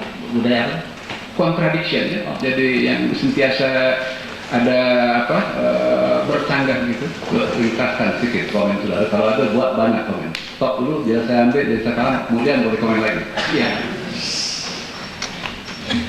Jadi soal saya barangkali Profesor dapat mengenangkan satu formula untuk memberi satu kemudahan bagi siapa saja yang berkenaan dalam masyarakat ini untuk tidak terus-menerus terperangkap dalam budaya-budaya yang contradiction tadi. Sementara itu, terima kasih. Ya.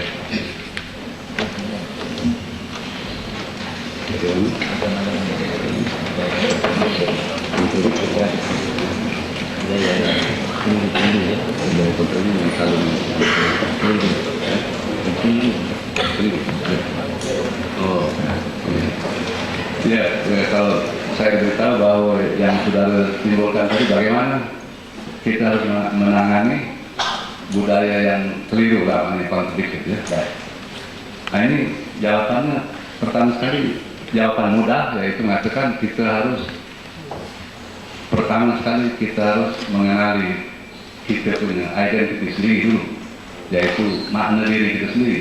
Kalau tidak, kita tidak akan tahu misalnya tentang contradiction tadi. Keduanya kita harus mengenali mereka. Maknanya kita harus mengenali budaya barat, banyak contradiction banyak timbul dari sana. Dan daripada kejahilan masyarakat kita sendiri tentang makna diri sendiri. Jadi oleh karena itu dalam semua contradiction baik apapun kita mesti mengenali dulu apa ini sifat-sifat apa itu yang mengatakan kekeliruan. Kekeliruan artinya campuran yang benar dengan yang palsu. Kalau palsu belaka itu tidak menimbulkan kekeliruan. Kita akan mengenalinya terus, sekaligus. Tapi kalau yang palsu bercampur dengan yang benar, nah itu yang jadi banyak keliru. Kekeliruan timbul karena kekurangan dalam ilmu mengenai makna diri kita, identitas kita, kebudayaan kita, sejarah kita, tamatur kita. Kemudian, jadi artinya jawabannya artinya kita harus hanya dapat menanganinya dengan pelajaran dan pendidikan yang benar. Sistem pelajaran pendidikan, kalau tidak ada itu, tidak akan dapat ditangani, akan terus keliru. Jadi maknanya university harus mengajarkan ilmu-ilmu yang tidak mengelirukan. Maksudnya ilmu tidak mengelirukan. Yang orang yang mengajar nih harus betul paham. Jadi university dan begitu juga misalnya pemerintah, orang-orang yang bertanggung jawab, dia harus memberi penjelasan-penjelasan yang tepat, benar, yang tidak mengandung kesamaran. Jadi saya ada dalam institut saya membuat apa ini yang dikatakan Saturday Night Lectures, yaitu syarahan setiap hari Sabtu malam yang saya lakukan di sana. Sudah beberapa tahun sebetulnya. Syarahan itu hanya menguraikan apa yang telah saya tulis. Kadang-kadang saya tulis buku-buku ringkas-ringkas tapi padat, jadi saya harus uraikan. Yang hadir di situ profesor-profesor daripada institut saya, daripada universiti lain yang dekat di Kuala Lumpur, daripada kaki tangan kerajaan, kementerian dan sebagainya, kaki tangan di peringkat tinggi. Mereka semua ada, menteri-menteri juga. Jadi oleh karena itu memerlukan banyak sampai bertahun-tahun nak menguraikan sesuatu baru orang boleh paham. Jadi bukan mudah kita dapat, bukan macam cara yang apa itu besok boleh keluar. Jadi kita ada jawaban, kita tidak keliru dalam soal jawaban.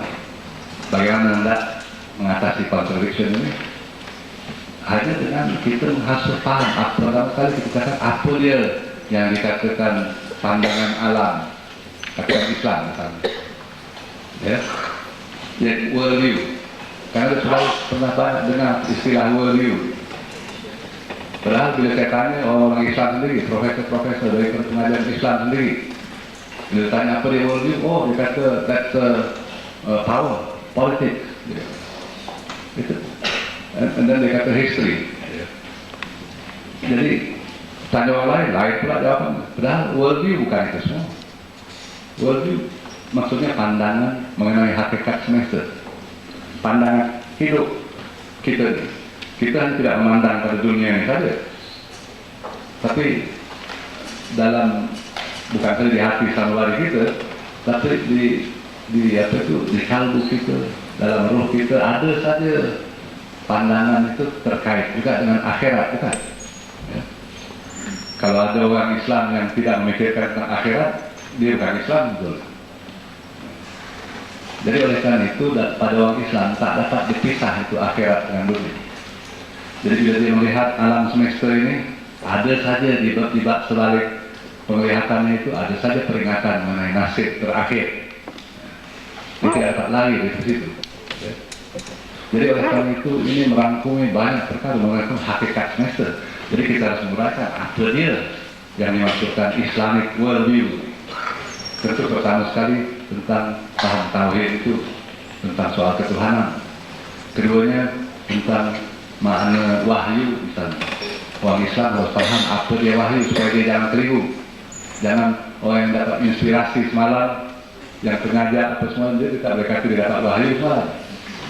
Walaupun dalam kamus dewan seolah-olah istilah wahyu itu dipermudah saja gitu. Jadi ada juga orang yang jahil yang mengatakan semalam dia dapat wahyu. Maksudnya dia dapat ilham. Ya. Sebab wahyu hanya Nabi yang dapat dan tak ada lagi kan. Sudah habis, tak ada lagi, sudah putus. Ya. Jadi begitu juga misalnya dengan agama. Kita harus memahami apa dia agama ini, apa paham agama. malam ini saya terangkan sedikit bagaimana religion bukan maksud kita, agama bukan religion, gitu. Bukan din itu tidak sama maknanya dengan religion. Seperti mana sipil tidak sama dengan madani. Jadi oleh karena ini ada banyak yang harus dihuraikan, harus diajar. Sekarang ini orang sudah tidak tahu di semua. Sebabnya karena mereka sudah tidak tahu, kita harus tahu sebab juga. Karena golongan modernis, orang-orang Islam ini yang telah memutuskan diri dari yang lampau, yang telah menghilangkan sejarah lampau, yang tidak lagi mau merujuk kepada ulama-ulama yang silam, ulama-ulama dulu yang besar, yang telah memberi banyak sumbangan kepada dunia, betul. Jadi kalau mereka memutuskan begitu, macam memutuskan daripada akar, ya. Jadi dia tak kenal diri siapa, dari mana dia nak ke belakang ke sejarah itu macam orang dekat Singapura, tak tahu mana sejarahnya, dari mana asalnya, ya. Ya. Atau macam orang tinggal dalam hotel, misalnya. Tak ada personality, tak ada identity masing-masing, macam 1-2 malam itu pindah tempat lain. Tak ada masyarakat di situ dalam hotel, misalnya. Di rumah. Jadi oleh karena itu memutuskan diri daripada sejarah lama. Dan itu memang sampai sekarang banyak orang kata begitu. Bahkan baru-baru ini saya dengar orang kata, jangan balik pada abad ke-16. Ya. Jangan balik pada abad ke-15-16. Bila mungkin Datuk Seri Anwar ada bercakap tentang apa itu dulu-dulu macam mana sumbangan-sumbangan Hamzah Tansuri dan Zamiri apa semua. Jadi golongan sosiologis jangan kita balik pada dia tak nampak bahawa bukan maksudnya balik ke zaman Hamzah tu pakai lilin duduk ke atas itu maksudnya. Ya. Maksudnya itu pemikiran yang ada itu, pemikiran itu universal. Dia pemikiran yang berlaku pada tiap zaman. Dan ulama-ulama lama yang lain pun, yang Al-Ghazali, yang lain-lain ini semua sekali senantiasa orang Barat sendiri menerima, agama lain pun menerima, yang sudah terjemahkan karya-karya mereka itu semua. Jadi kenapa pula kita nak melupakan semua? Jadi satu daripada sebab timbulnya contradiction tadi di kalangan kita.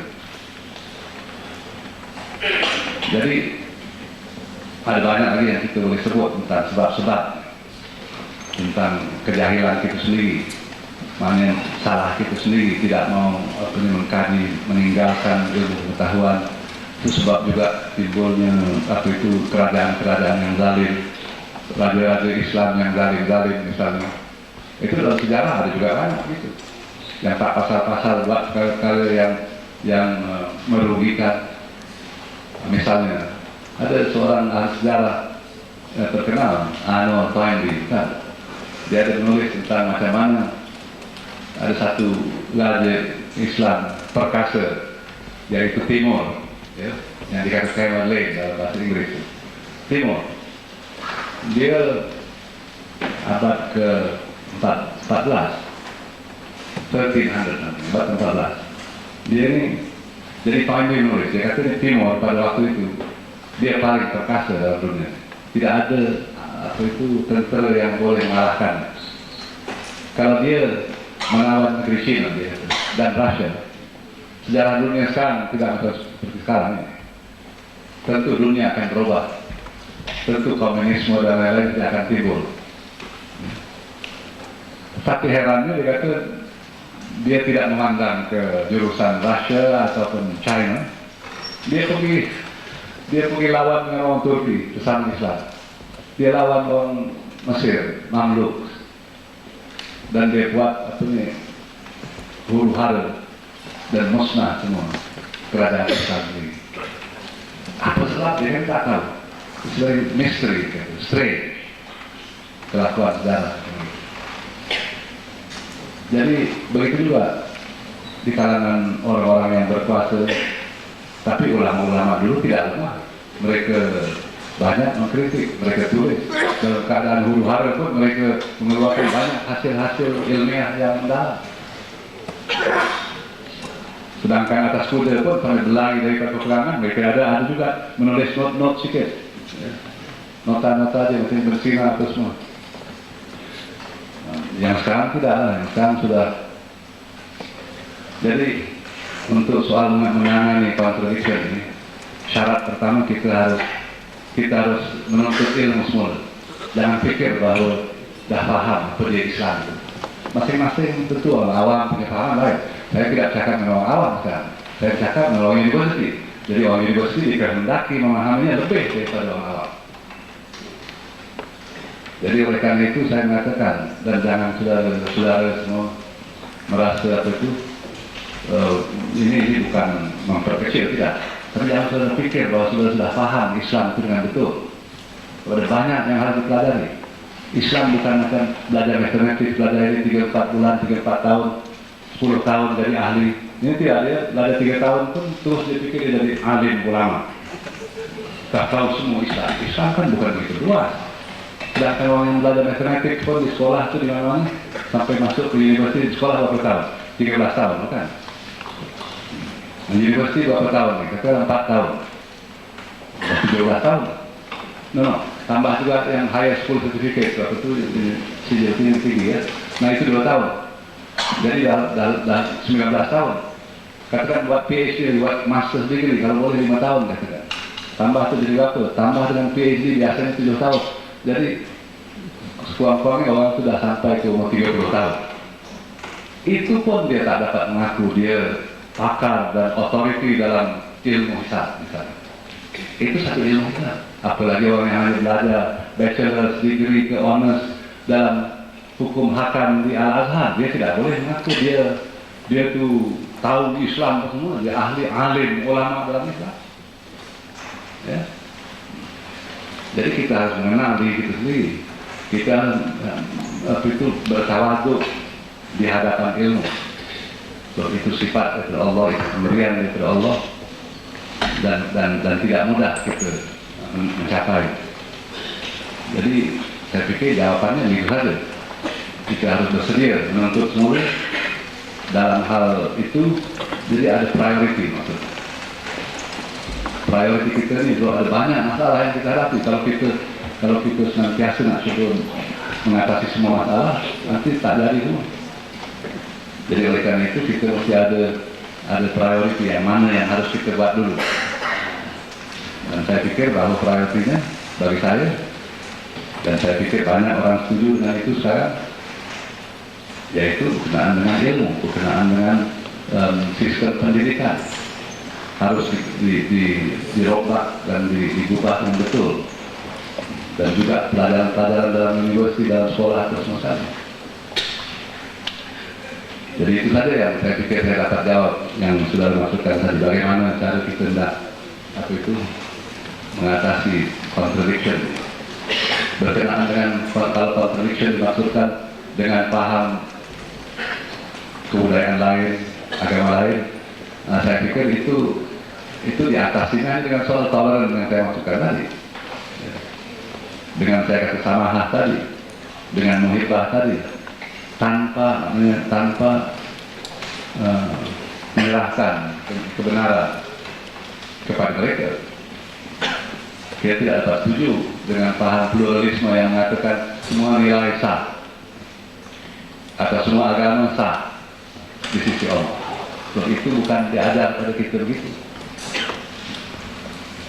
Jadi itu bukan masalah kita sebetulnya. So, dalam hal kita menerima ada yang silap, tapi kita sanggup hidup dengannya dan boleh bermuhibah dengannya, bersama dengannya. Jadi tidak masalah bagi kita. Berkenaan dengan soal Malaysia misalnya, kalau sudah maksudkan keadaan tiga golongan etnik dan nanti mungkin akan apa yang akan jadi di masa depan, soal kebudayaan, saya pikir itu berkali ceramah lain. Kalau saya panjangkan urut saya soal paham kebangsaan. Dulu saya ada berbicara pada tahun 59, 2 tahun selepas disiarkan kemerdekaan pada tahun 59 di Radio Malaysia itu. Paham kebangsaan itu usaha juga saya pikir, dan itu tidak termasuk dalam wawasan 2020. Hanya masuk di situ yaitu soal pembangunan ekonomi dan teknologi dan sains. Tapi itu tidak akan mengatasi masalah soal paham kebangsaan tadi, soal kebudayaan dan sebagainya, nilai. Terima kasih. Terima kasih, Profesor. Kita ada dapat dua informasi baru.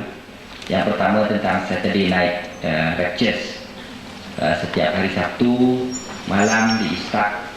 Kalau saudara ingin menambah ilmu dan pengetahuan dan berinteraksi dengan kelompok di Istak, silakan. Saturday Night Lectures. Yang kedua, daripada ayat-ayat yang terakhir tadi,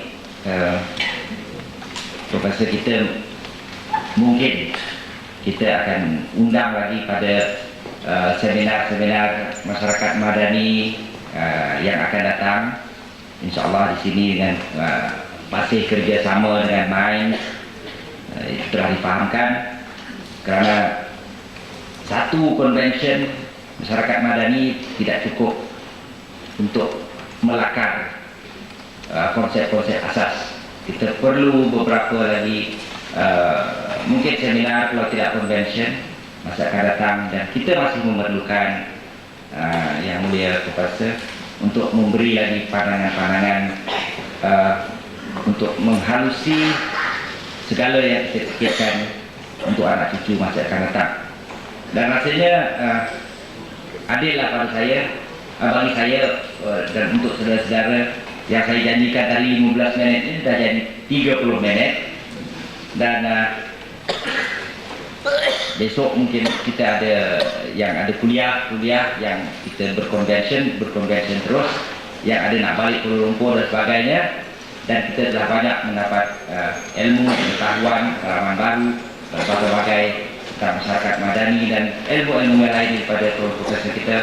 Dan untuk itu saya rasa kita terhutang budi, dan keterhutangan itu kita ucapkan berbanyak-banyak terima kasih, syukran jabil, dan kita beri tepukan untuk Profesor. Saya kembalikan kepada pengurusi majlis. Terima kasih bersama. Sampai 2 jam kita menikmati selera media yang begitu hebat, dan kita sampai ke hujung majlis. Yang kurik itu pundi, yang merah saga, yang baik itu budi, yang indah bahasa. Orang berbudi kita berbahasa, orang memberi kita merasa. Bahasa yang indah ialah menyatakan syukran kepada Allah Subhanahu wa taala, dan menzahirkan ucapan terima kasih dari hati nurani yang tulus ikhlas kepada tetamu yang sudi menghadiahkan ilmu yang dimanfaatkan untuk minda kita menikmati bersama 2 jam yang lalu. Dan sebagai tanda penghargaan dan apresiasi kita ke arah itu, maka dengan segala kemesraan dan silaturahim, dipersilakan yang berhormat Datuk Fuad Datuk Hasan, pengurusi MIND, sudi kiranya untuk menyampaikan sebuah cendera minda, tanda penghargaan yang tinggi daripada Jabatan Kuasa Convention kepada penceramah yang diundang.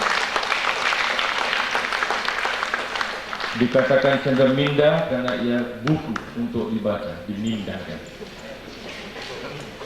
Dan juga kepada saudara. Dan sebelum kita bersurai, orang madani tradisional suka berpantun. Pisang emas di bawah belayar, masa sebiji di atas peti. Hutang emas boleh dibayar, hutang budi di bawah mati. Pulau Pandan jauh ke tengah, Gunung Daik bercabang 3. Hancur badan dikandung tanah, budi yang baik dikenang juga. Kalau ada jarum yang patah, jangan disimpan di dalam peti. Andai terdapat silap dan salah, jangan diumpat di sana sini. Wabillahi taufiq wal hidayah. Wassalamualaikum warahmatullahi wabarakatuh. Berjumpa lagi untuk sidang keempat pada pagi besok. Sekian, selamat malam dan bersurat.